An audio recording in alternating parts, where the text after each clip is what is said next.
பிரைஸ்லாட் உங்களை ஒருவரையும் இந்த அதிகாலை வேளையிலே தேவனுடைய நாமத்திலே வாழ்த்துகிறேன். தேவனுக்கு மாத்திரமே மகிமை உண்டாகட்டும். இந்த நிகழ்ச்சியின் வாயிலாக காலைதோறும் உங்களை பார்த்து தேவனுடைய வார்த்தையை வழங்க தேவன் கிருபை செய்து வருகிறார். தொடர்ந்து ஒவ்வொருவரும் இந்த வார்த்தையை கேளுங்கள், ஆசீர்வதிக்கப்படுங்கள், அநேகருக்கு ஆசீர்வாதமாகிருங்கள். இன்றைக்கு தேவன் நம்ம கொடுக்குற வார்த்தையை பார்ப்போம். சங்கீதம் 27 அதில் பாருங்க 1-2 வசனங்களை உங்களுக்கு வாசிக்க விரும்புகிறேன். சங்கீதம் 27. கர்த்தர் என் வெளிச்சமும் என் ரட்சிப்புமானவர், யாருக்கு பயப்படுவேன்? கர்த்தர் என் ஜீவனின் பலனானவர், யாருக்கு அஞ்சுவேன்? இங்கே பாருங்க, சங்கீதத்தில் தாவீது நமக்கு சொல்றாரு, கர்த்தரே எனக்கு எப்படி இருக்கிறாரு? வெளிச்சமா இருக்கிறாரு. கர்த்தரே எனக்கு எப்படி இருக்கிறாரு? ரட்சிப்பா இருக்கிறார்.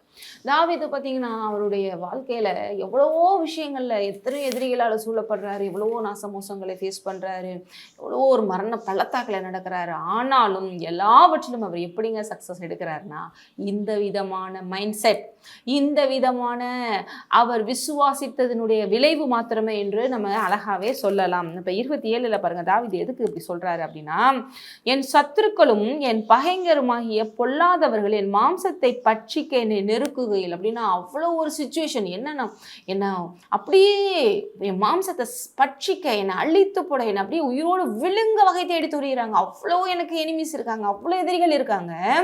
ஆனால் நான் தேவனை எப்படி நம்புகிறேன்? அவரே என் ரட்சிப்பு, அவரே என் பலன், அவரே என் கோட்டை, அவரே என் தஞ்சம், அவரே என் ஜீவனின் பலன். ஆகவே நான் யாருக்கும் பயப்பட மாட்டேன்னு சொல்றதுனால முடிவு எப்படி ஆகுது என்று வசனம் சொல்லுது. இங்கே பாருங்க 2 அவர்களே இடறி விழுந்தார்கள். ஹல்லேலூயா.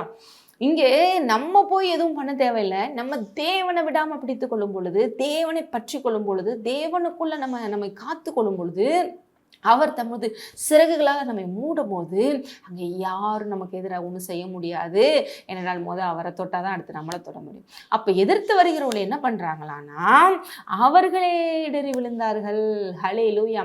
அவங்களுக்கு எதிரான எல்லா விஷயத்தையும் அவங்க மேலேயே போட்டு, அவங்களுக்கு நமக்கு என்ன எதிராக செய்ய வந்தாங்களோ அது அப்படியே அவங்க மேலே பழிச்சு அவங்களே இடறி விழுகிறாங்க. இது எவ்வளோ ஒரு அருமையான ஒரு விஷயம். இது பார்த்தீங்கன்னா பழைய ஏற்பாட்டில் நிறைய இடங்கள் உங்களுக்கு காமிக்கலாம். குறிப்பாக பார்த்தீங்கன்னா கிதியோன் ஸ்டோரியில் உங்களுக்கு காமிக்கலாம். கிதியோன் ஸ்டோரியில் தேவன் பாருங்க, மீதியானர்கள் மூலமாக இந்த மாதிரி அநேக எதிர்த்து வருகிற நாடுகள் மூலமாக இஸ்ரேல் மக்கள் ரொம்ப ஒடுக்கப்படுறாங்க. அப்போ மறுபடியும் அங்கே இருக்கிற மக்கள்லாம் தேவனை நோக்கி மன்றாடும் பொழுது மீதியானர்கள் இவங்க செய்கிற அநேக அக்கிரமங்கள்லேருந்து அவங்க விடுவிக்கிறதுக்காக கிதியோன் எழுப்புறாரு. கிதியோனும் ரொம்ப ஒரு பயமான ஒரு சுவாபம் உள்ளவர் தான். ஆனாலும் தேவன் அநேக விஷயங்களை அவருக்கு அஷூரன்ஸாக கொடுத்து, விசுவாசத்தை கொடுத்து எழுப்புறாரு. அதுக்கடுத்து இஸ்ரேல் மக்களை அவங்களை எதிராக போர் செய்கிறதுக்கு ஆயத்தப்படுத்த சொல்கிறாரு. ஆனாலும் இவங்களுக்குள்ள ஒரு குறைஞ்ச அளவுக்கு தானே இருக்காங்கன்னு நினைக்கிறாங்க. ஆனால் தேவன் பாருங்க, அந்த இஸ்ரேல் மக்களில் கூட மொத்தமே 300 பேரை தான் எல்லா டெஸ்ட் வச்சு எடுக்கிறாரு. எனக்கு அந்த கொஞ்சமே போதும், அந்த கொஞ்சத்தை வச்சே நான் மகிமைப்படுவேன். ஏன்னா யுத்தம் செய்ய போகிறது என்னமோ யாரு? தேவன் தான். நம்ம விசுவாசத்தில் போனால் போதும். அப்போ கிதியோனும் 300 பேர்கள் மாத்திரம்தான் பாருங்க எதிர்த்து வருகிற அந்த நாட்களுக்கு முன்பாக பெரும் படை மாறி மீதியானர்கள் அங்கே பாளையத்தில் இறங்கி இருக்கிறாங்க. அவ்வளோ மோசமான ஆட்கள். அப்பேற்பட்டவர்களுக்கு முன்பாக 300 பேர் தான் பாருங்க, அது 3 படையாக பிரிக்கிறாரு. 100 பிரித்து போகிறாங்க. ஆனால் தேவன் கிதியோனுக்கு ஒரு அழகாக என்ன பண்ணுறாரு? அழகாக ஒரு ஐடியா கொடுக்குறாரு. என்ன ஐடியா அப்படின்னா, ஒரு பானை எடுத்துக்கோ, அதுக்கடுத்து அந்த பானைக்குள்ளே வைக்கிற மாதிரி ஒரு தீவட்டி எடுத்துக்கோ, அதற்கடுத்து ஒரு ட்ரம்பட், அதாவது நல்லா எக்காலத்தை ஊதுற மாதிரி ஒரு சத்தத்தை கொடுக்குற மாதிரி ஒரு எக்காலத்தை எடுத்துக்கோ அப்படின்னு சொல்கிறாரு. எங்கேயாவது போருக்கு இப்படி எடுத்துகிட்டு போவாங்களாங்க அப்படின்னு நீங்கள் நினைக்கலாம். ஆனால் தேவனை விசுவாசிக்கிறவங்க பாருங்கள், அவர் வார்த்தை கீழ்ப்படியும் பொழுது அங்கே தான் நமக்கு வெற்றியே. அதே மாதிரி கிதியோன் செய்கிறாரு.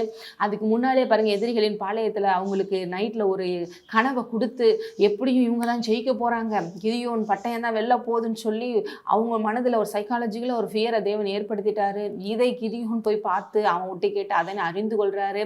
அதே போல கிதியோன் பாருங்க, தேவன் சொல்றது போலவே அங்க இருக்கிற மக்களுக்கு ட்ரைனிங் கொடுத்து மிட் நைட்ல என்ன பண்றாங்க, அந்த மண்பானை சட்டியை போட்டு உடைச்சி அந்த தீவெட்டை கையில் பிடிச்சி, அதே நேரத்தில் ட்ரம்பை ஊதி அந்த அழகாக என்ன பண்ணுறாங்கன்னா, என்ன சொல்கிறாங்க, கிதியோனின் பட்டயம். என்ன பட்டயம்? தேவனின் பட்டயம், கிதியோனின் பட்டயம், கர்த்தரின் பட்டயம், கிதியோன் பட்டயம் ஷவுட் பண்ண சொல்கிறாங்க. அப்படியாக அங்கே இருக்கிற எதிரிகள்லாம் அதை கேட்டவுடனே என்ன நடந்துச்சுன்னு தெரியல. தேவன் பாருங்கள், அவங்களுக்கு எதிராகவே அவர்களை மோதிக்கொள்ள செய்தார். ஒருத்தவங்களுக்கு ஒருத்தவங்க அவங்களே இடறி விழுந்து வெட்டுண்டு ஒன்றுமில்லாமல் மடிந்து போனவர்கள் இவர்கள் உள்ளே போய் அதுக்கடுத்து பாருங்கள் எல்லாத்தையும் கொள்ளையடிக்கிறாங்க. இதுதான் பாருங்கள் எதிரிகள் அவர்களே இடறி விழுவது. இது யாருக்கு நடக்குது? தேவனை தஞ்சமாக, அரணாக, கோட்டையாக, ரட்சிப்பாக, ஜீவனின் பலனாக கொள்கிறார்கள். இப்படிப்பட்டவர்களாக நீங்கள் இருக்கிறீங்களா? உங்களுக்கு எதிரான காரியங்கள் இப்படி ஒன்றுமில்லாமல் போகும். அது வந்த விதத்தில் உங்களுக்கு எப்படி வருதோ அது வாய்க்காமல் அப்படியே போயிடும். நீங்கள் கூட போய் எதுவும் பண்ண தேவையில்லை, அது அப்படியே ஒன்றுமில்லாமல் போகும். தேவன் அவங்களுக்கு எதிராகவே அதை திருப்பி விடுவார். இப்படிப்பட்ட சூப்பர் நேச்சுரல் லைஃப் ஸ்டைலுக்கு தேவன் உங்களை அழைக்கிறார். நீங்கள் செய்ய வேண்டியதெல்லாம் என்ன? கர்த்தரை உங்களுக்கு எல்லாமா கொள்ளுங்கள். செபிக்கலாம். சோதரம் தகப்பனே, இந்த அருமையான நேரத்தில் இந்த வார்த்தையை கேட்ட ஒருவரும் இன்றைக்கே இந்த வார்த்தையின்படி நடக்கட்டும், பெரிய காரியங்களை காணட்டும், எதிரிகளை வீழ்த்தட்டும். இயேசுவின் நாமத்திலே ஆமென். ஆசீர்வதிக்கப்பட்டது.